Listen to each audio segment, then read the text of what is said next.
The rain fell like a verdict against the glass. Di-hyun Choi stood at the floor-to-ceiling window of his penthouse, 43 stories above Seoul, watching the city dissolve into streaks of neon and shadow. The skyline he'd helped build, towers bearing his family's name, developments financed by his signature, I'll always be here for blurred you. into Love something you, Daddy, abstract, so much. something I that love no you too. longer felt like his. 11:47 p.m. He'd chosen midnight. There was a certain poetry to it, an orderly conclusion for a man who'd built his life on precision. The letters were sealed in his desk drawer. His will had been updated 3 days prior. The shares had been quietly transferred to his brother. His assistant would find the instructions Monday morning, neatly typed, apologetic but firm.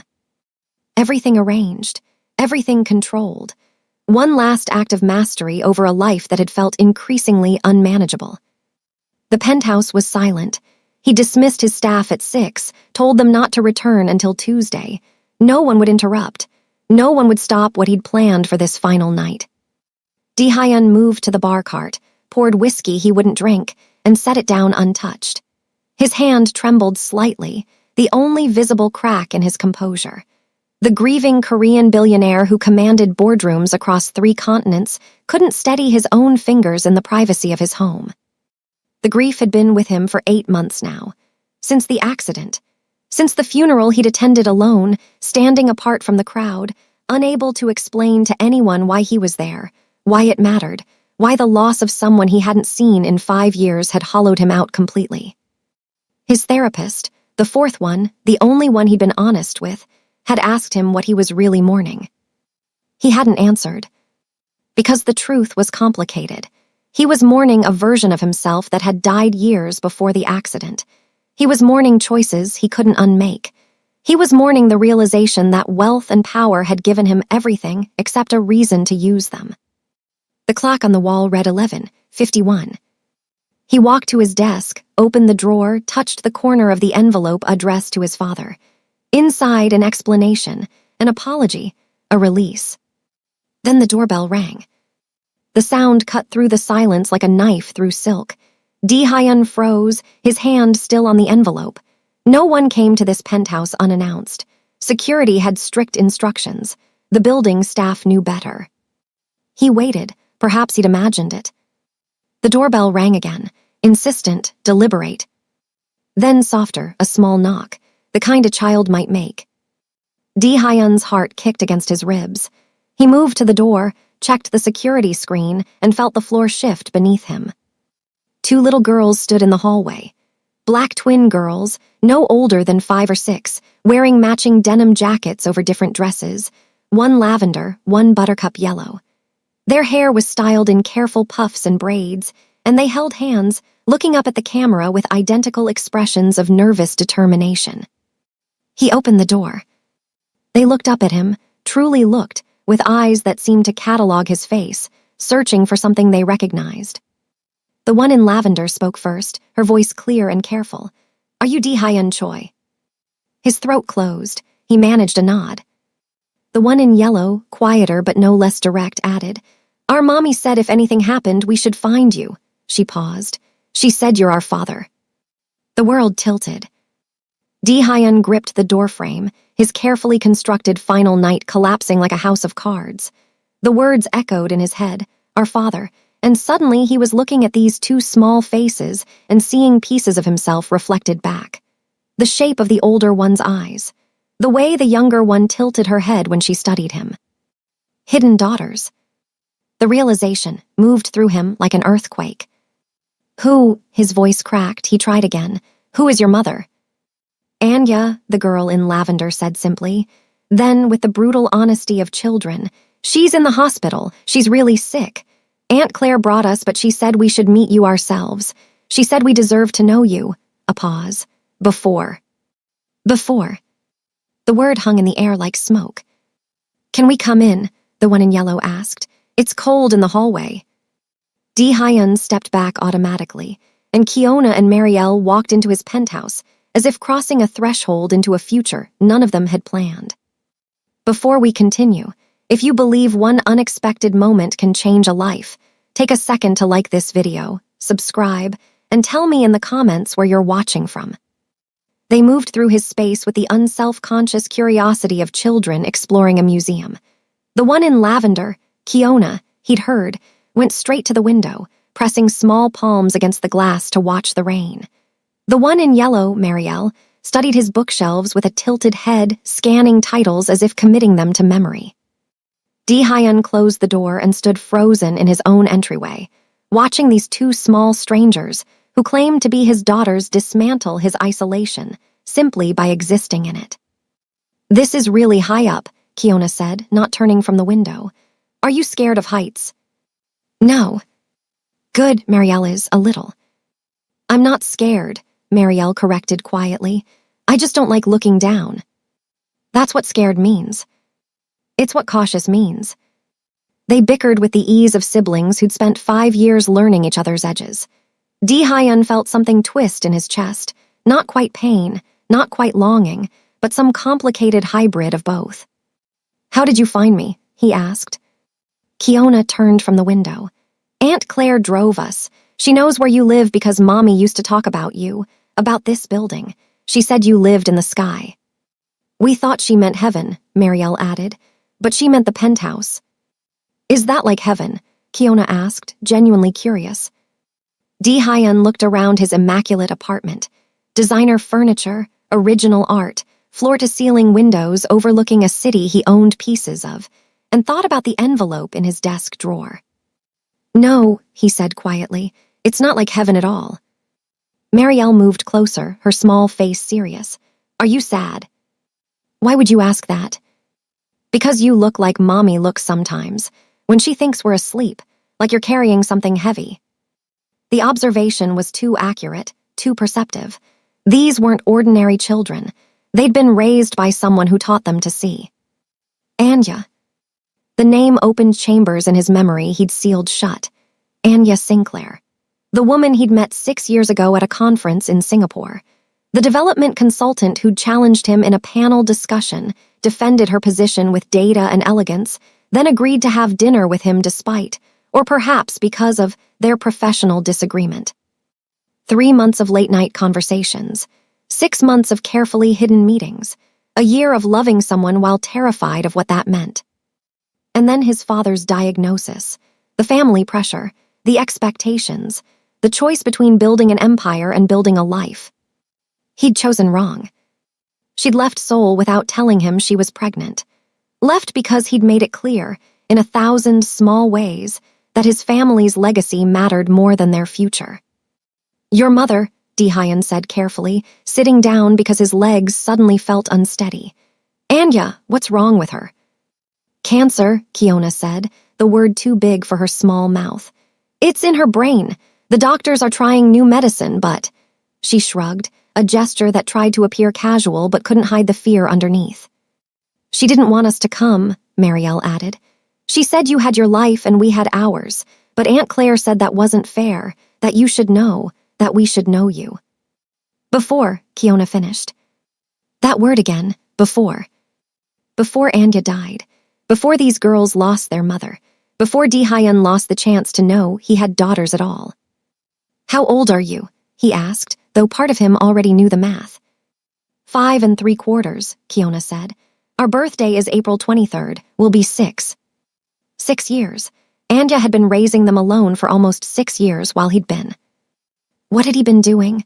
Building, acquiring, winning, grieving a version of himself that had died the moment he let her walk away. "You can call us by our names," Marielle said gently, as if sensing his discomfort. "I'm Marielle, she's Kiona, we're not scary." "I'm not scared." "You look scared," Kiona observed, "like when Marielle stands too close to a railing." Di-hyun almost smiled. Almost. "What did your mother tell you about me?" The girls exchanged a look, some silent twin communication he couldn't decode. Kiona spoke first. "She said you were brilliant and complicated, that you built beautiful things but forgot to leave room for people inside them." She paused. "She said you were afraid of loving anything you couldn't control." The words landed like stones in still water. Marielle continued, softer. "But she also said you had a good heart, that you just didn't know what to do with it, and that if we ever met you, we should remember you were probably trying your best." Anya, even dying, even angry, even justified in every resentment, she'd still defended him to their daughters. I should call your aunt, Dehyun said, standing abruptly. I should. She's waiting in the lobby, Kiona said. She said we could have 15 minutes. He checked his watch. 17 minutes had already passed. We should go, Marielle said, but neither of them moved. Will we see you again? Kiona asked, and the question carried weight disproportionate to her size.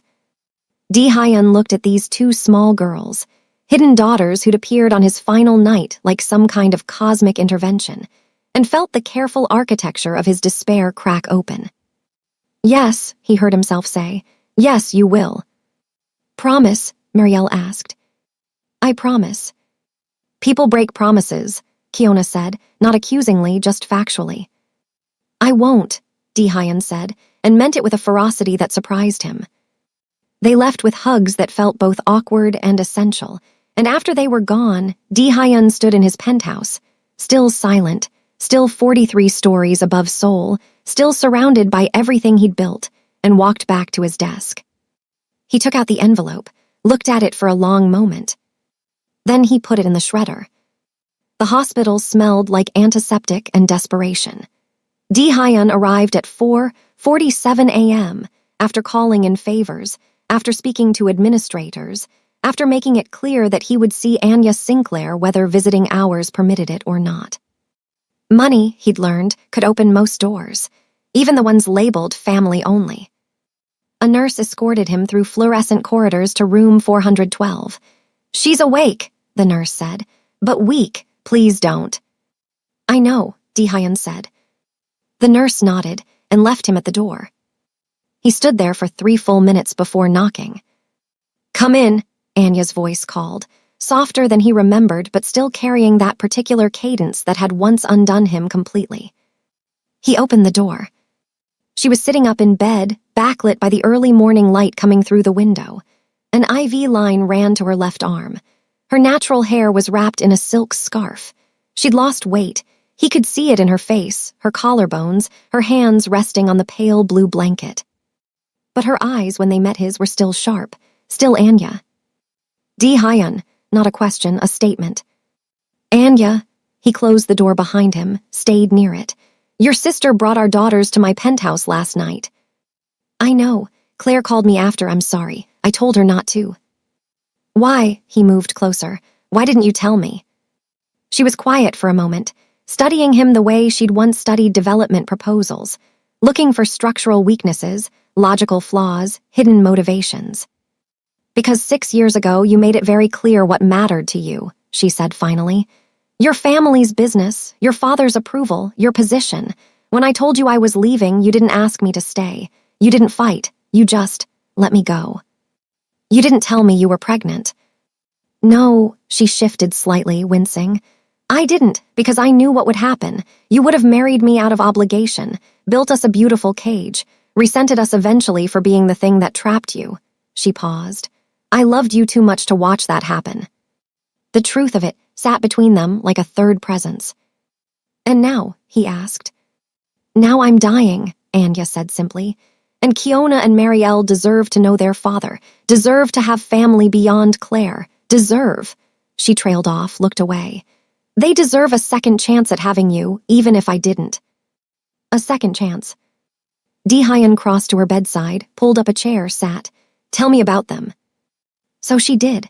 She told him about Kiona's fierce protectiveness of her sister, Marielle's quiet brilliance with numbers, their shared love of reading, their different approaches to problems. She told him about preschool performances and scraped knees, and the time they decided to help her bake and destroyed the kitchen.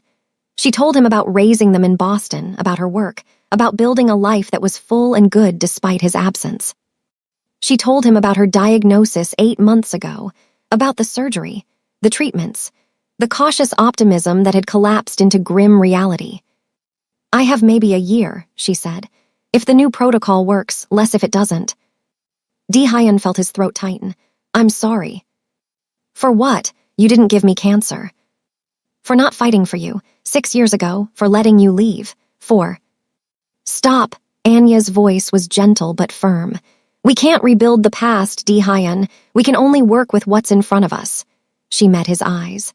Are you going to be there for them? Really there? Because they don't need another person who disappoints them. Yes, he said without hesitation. Even when your family objects, even when it's inconvenient, even when the board questions your judgment. Yes. She studied him for a long moment. You've changed. I was planning to end my life last night, he said quietly, before they knocked on my door. Anya's expression shifted, shock, pain, understanding. Di-hyun. I'd arranged everything, written the letters.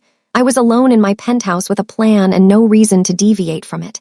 And then 2 little girls appeared and asked if I was their father. He paused. They saved my life, Anya. Your daughters, our daughters, saved my life. Tears gathered at the corners of her eyes. They have a way of doing that, saving people. Let me be their father, he said. However much time you have left, however you want to structure it, let me know them. Let me be there. I need to know you won't hurt them. I won't. I need to know you won't choose your empire over their school play. I won't. I need to know that when I'm gone, they won't be alone. They won't be, I promise. I won't break this promise, Anya. She closed her eyes and a single tear tracked down her cheek. Okay, she whispered. Okay. If you think Di-hyun should fight for Kiona and Marielle, like this video right now and comment, fight for them below. And don't forget to subscribe for more powerful stories like this. The Choi family estate in Seongbukdong was built like a fortress, traditional Korean architecture reinforced with modern security, surrounded by walls that kept the world at a careful distance. Di-hyun had grown up here, learning early that walls weren't just physical. He arrived Sunday morning, unannounced, and walked past the staff who knew better than to question him. His father would be in the study, his mother in the garden room, his older brother Di-young likely reviewing quarterly reports somewhere. He found them all in the main hall, as if they'd been waiting. His father, Choi Jin-soo, sat in the high-backed chair that had belonged to his grandfather. Patriarch, CEO, the man who'd built Choi Industries from a regional construction firm into a global conglomerate. His mother, Park Mi-sun, stood by the window, perfectly composed as always. Di-young leaned against the far wall, arms crossed. We heard you missed the Singapore meeting, Jin-soo said in Korean. Not a question, an accusation. I did, Di-hyun replied in the same language. Why? I met my daughters.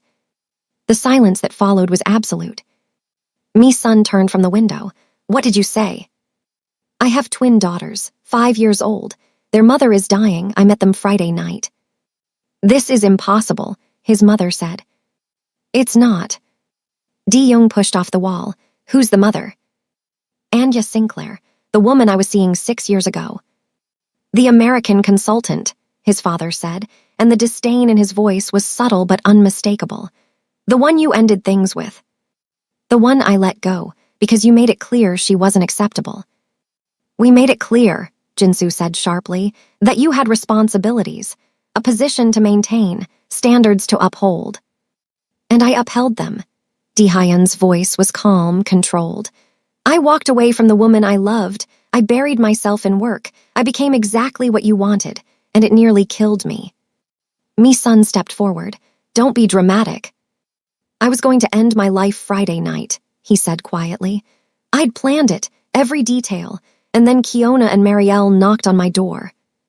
His mother's face went pale. Di-young's expression shifted to something like concern. You're serious? Yes. Jin-soo stood slowly. You're telling us you have illegitimate children with an American woman, that you were contemplating suicide, and that you expect us to simply accept this. I'm telling you I have daughters, and yes, I expect you to accept them. The scandal alone, his mother began. I don't care about scandal. The board will care, Di-young said. The shareholders will care. Our partners in Seoul and Tokyo will care. Then let them care.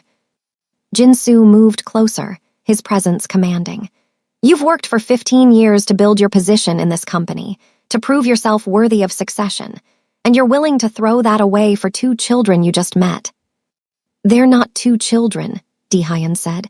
They're my daughters, And yes, I'm willing to prioritize them over everything else. Because for the first time in my life, I have something worth prioritizing. You're being reckless, his father said. I'm being human. Mi-sun's voice shook slightly. What about the family name, the reputation we've built? What about it? Di-hyun looked at his mother. You raised me to value legacy, heritage, family, and now I'm telling you I have family, actual family, not corporate hierarchy, and you're asking me to hide them, to be ashamed of them. We're asking you to be strategic, Di-young said. No, you're asking me to be what I've always been, cold, calculating, empty. Di-hyun's voice remained steady, but something burned underneath. I was that man Friday night, standing alone in my penthouse with a plan to stop existing, and I would have followed through if two little black twin girls hadn't appeared and given me a reason not to. The specific detail, black twin girls, hung in the air, challenging them to acknowledge what they'd been carefully not saying. Jin-soo's jaw tightened. This isn't about. Yes, it is, Di-hyun interrupted. Kiona and Marielle are black, their mother is black, and I know exactly what concerns you beyond scandal. But I'm telling you now, they are my daughters. They are Choi's.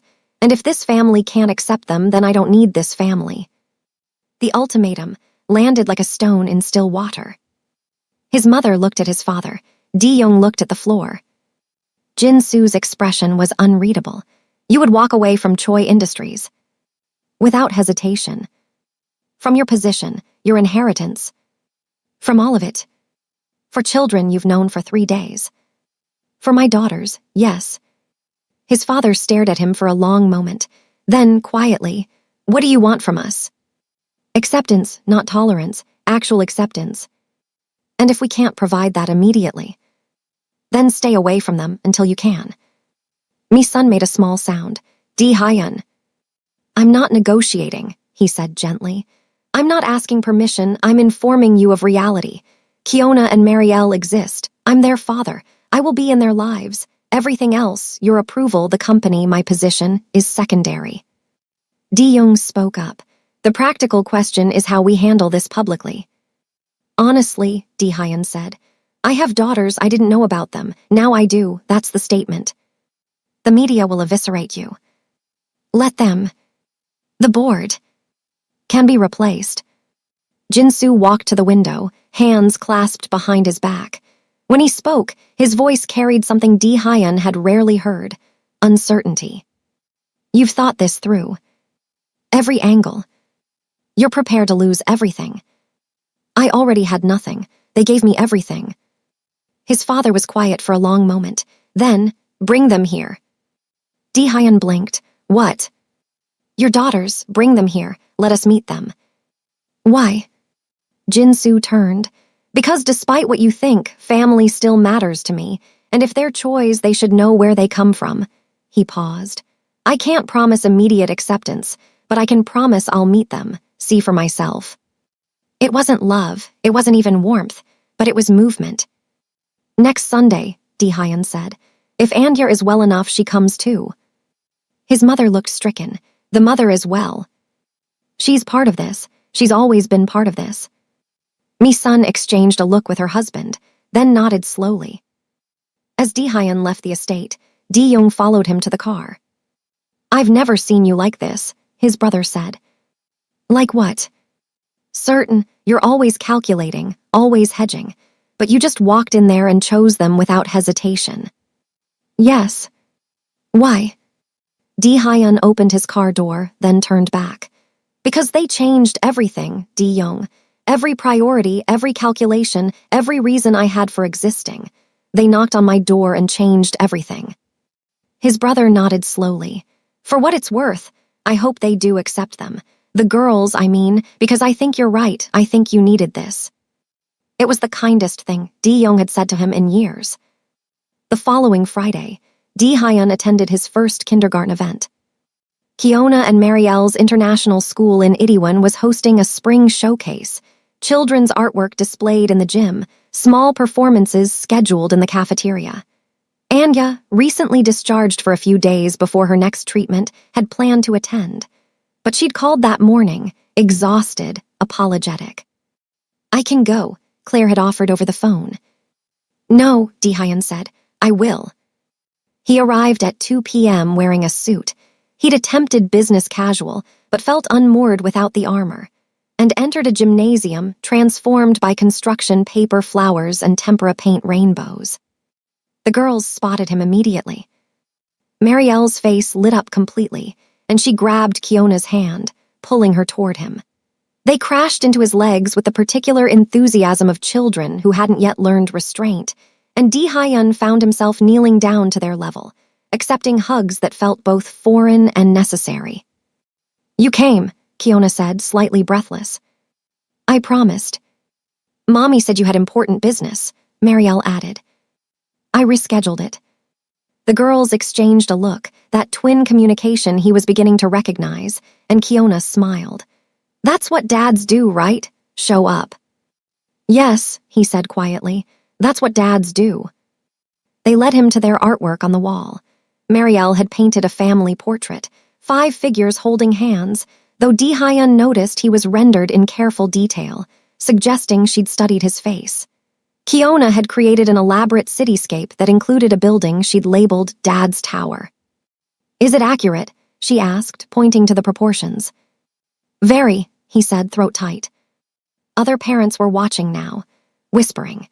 Dehyun Choi, the billionaire CEO whose secret daughters had become public knowledge 2 weeks ago after he'd released a carefully worded statement confirming their existence and his commitment to them. The media had been predictably invasive, the Korean business press oscillating between scandal and surprise, international outlets picking up the story of the powerful family grappling with unexpected heirs, social media dissecting every angle. But here, in this gymnasium filled with finger paintings and the chaos of 5-year-olds, none of it mattered. A woman approached Korean, professionally dressed, smiling carefully.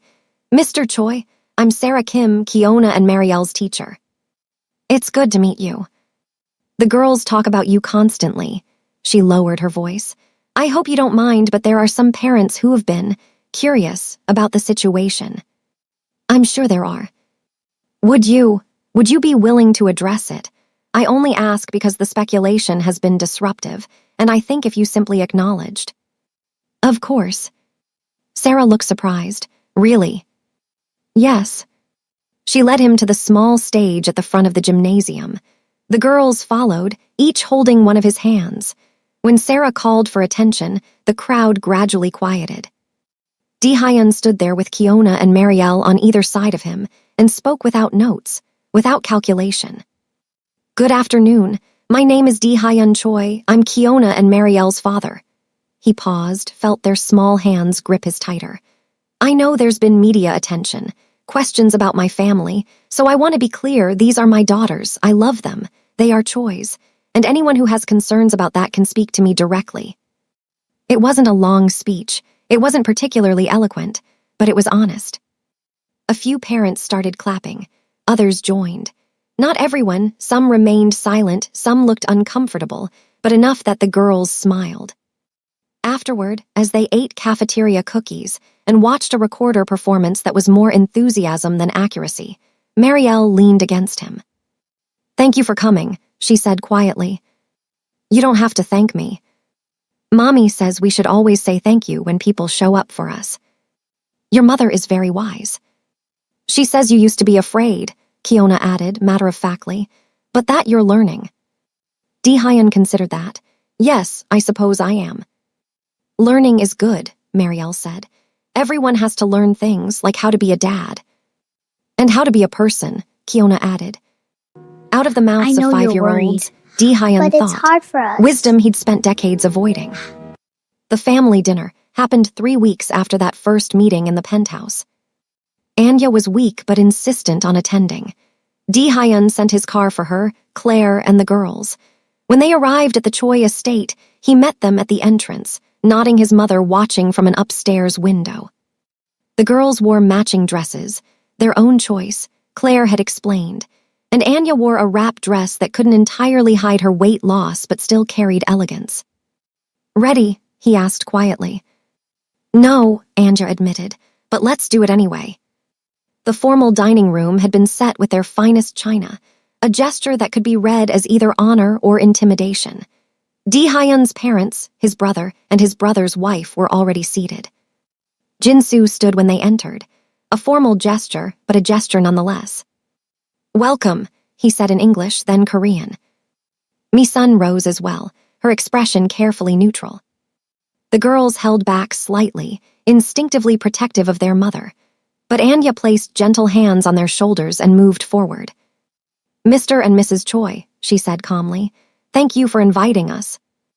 "Miss Sinclair," Jin-soo nodded, "please sit." The meal began awkwardly. Translation between Korean and English, careful conversation, the weight of everything unsaid pressing down on the table. Then Marielle, with the particular bravery of children who don't yet know better, asked, "Why do you look so serious? Are you mad at us?" The table went silent. Jin-soo looked at this small girl, his granddaughter, though he hadn't said it aloud, and something shifted in his expression.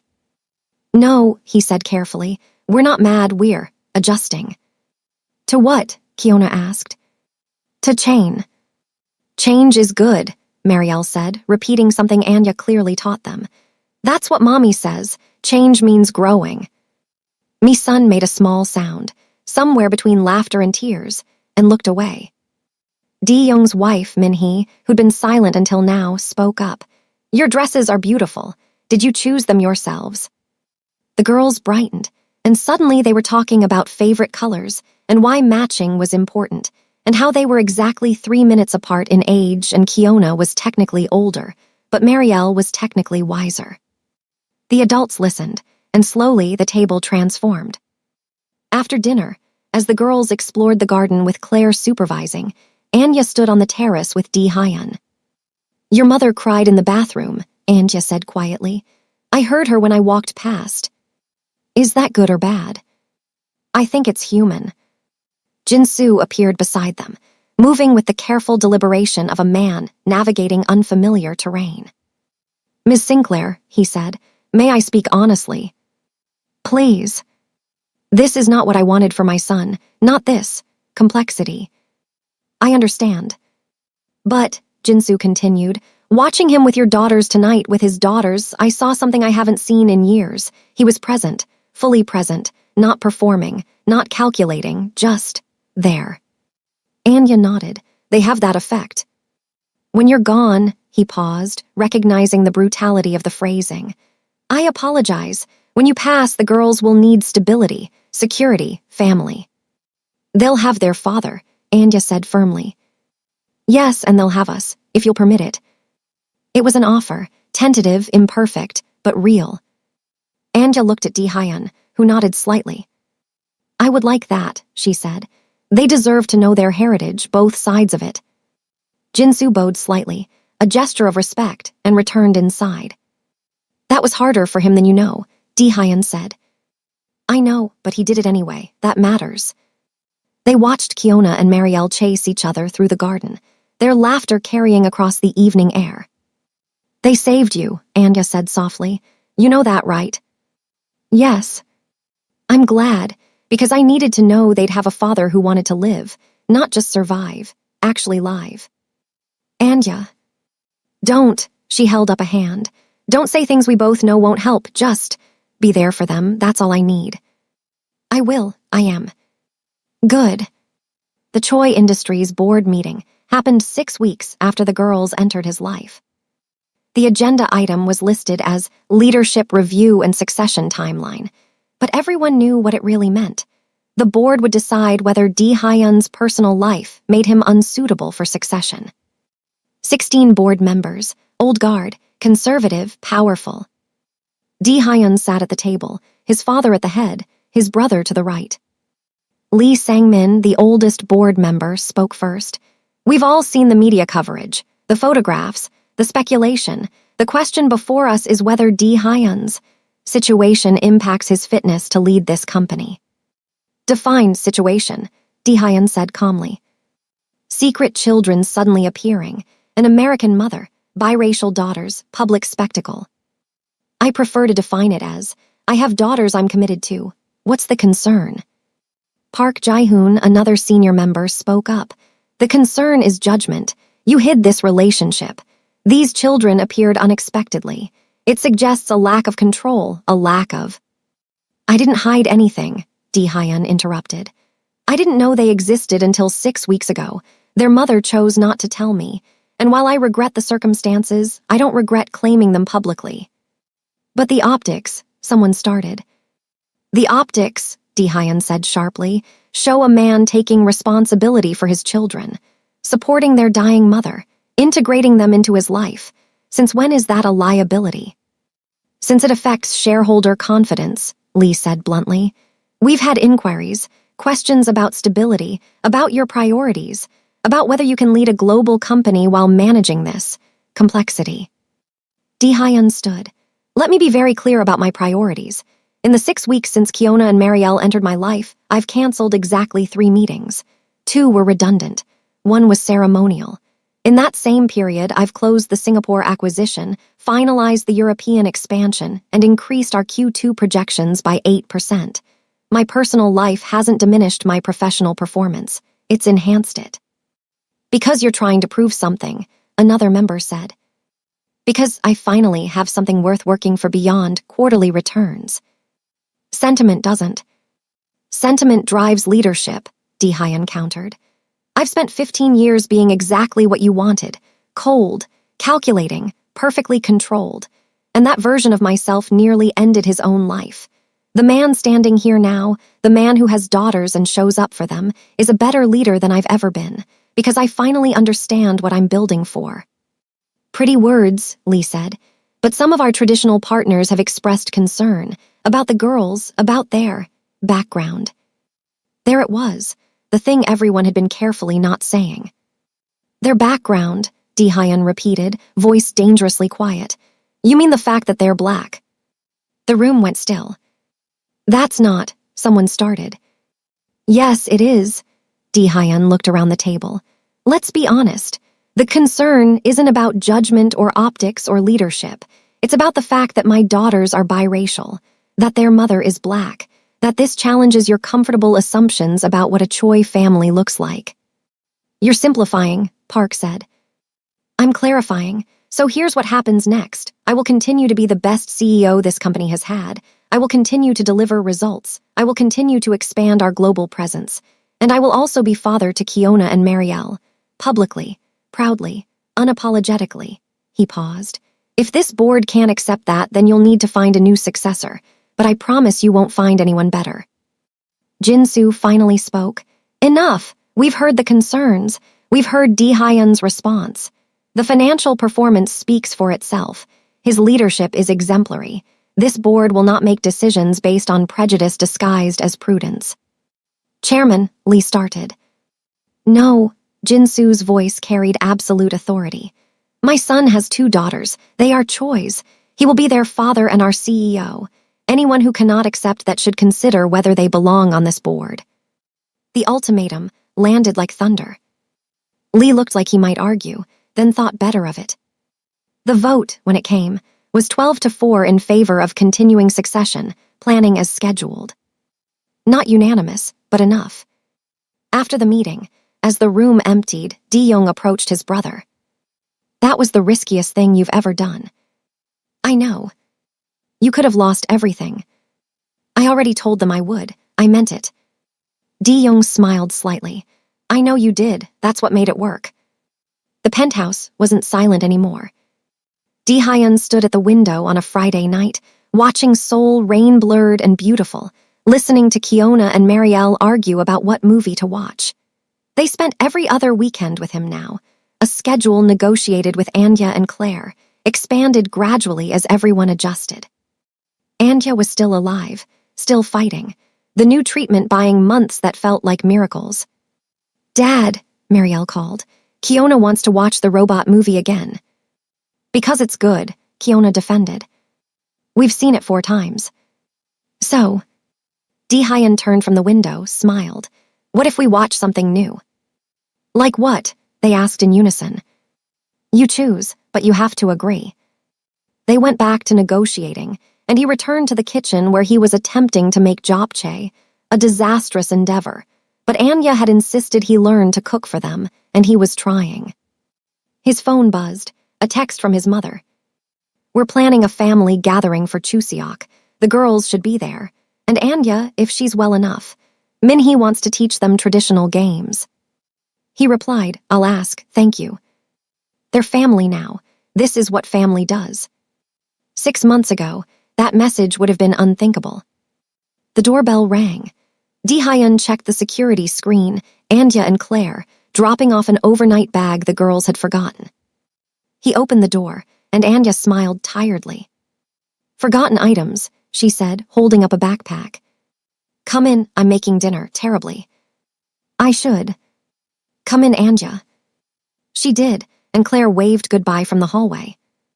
In the living room, the girls shrieked excitedly when they saw their mother, pulling her to the couch to mediate the movie debate. Di-hyun returned to his questionable japchae, and Anya joined him a few minutes later. "They're happy," she said quietly. "They are. So are you." "Yes." She leaned against the counter, watching him work. "I was wrong about you, 6 years ago. I thought you couldn't choose love over control, but you did. When it mattered, you did. I almost waited too long. But you didn't, that's what counts." They stood there in comfortable silence, not lovers anymore, but something deeper than friendship. Co-parents, partners in the most important work either of them had ever done. "Stay for dinner," he said. "It'll be terrible, but the company's good." "Okay." And that night, in the penthouse that used to echo with emptiness, 6 people gathered around a table. The grieving Korean billionaire who'd planned his final night, the brilliant woman who'd loved him enough to let him go, the twin girls who'd arrived unannounced and rewrote every future, and the family members who'd learned that love was bigger than comfort, acceptance deeper than approval. They ate overcooked japchae and laughed about it. They told stories. They argued gently about everything and nothing. And when Kiona asked, "Are you still sad sometimes, Dad?" Di-hyun answered honestly. "Sometimes, but not like before, because before I was alone. Now I'm not." "Because of us," Marielle said. "Because of you." Outside, rain fell on Seoul. Inside, something bloomed that looked remarkably like a second chance. The girls who appeared on his doorstep hadn't just saved his life. They'd shown him what life could be when you stopped trying to control it and started learning to live it. That was worth more than any empire. If this story moved you, like this video, subscribe, and tell me where you're watching from. Because sometimes, the family we never expected becomes the reason we choose to live. This story reminds us that grief doesn't discriminate by wealth or status. A powerful man can feel just as hollow as anyone else when isolated from genuine connection. Di-hyun's journey shows us that sometimes our most carefully constructed plans collapse in the face of unexpected responsibility, and that collapse can be the beginning of actual living rather than merely existing. Wealth gave him everything except purpose. Control gave him power but cost him presence.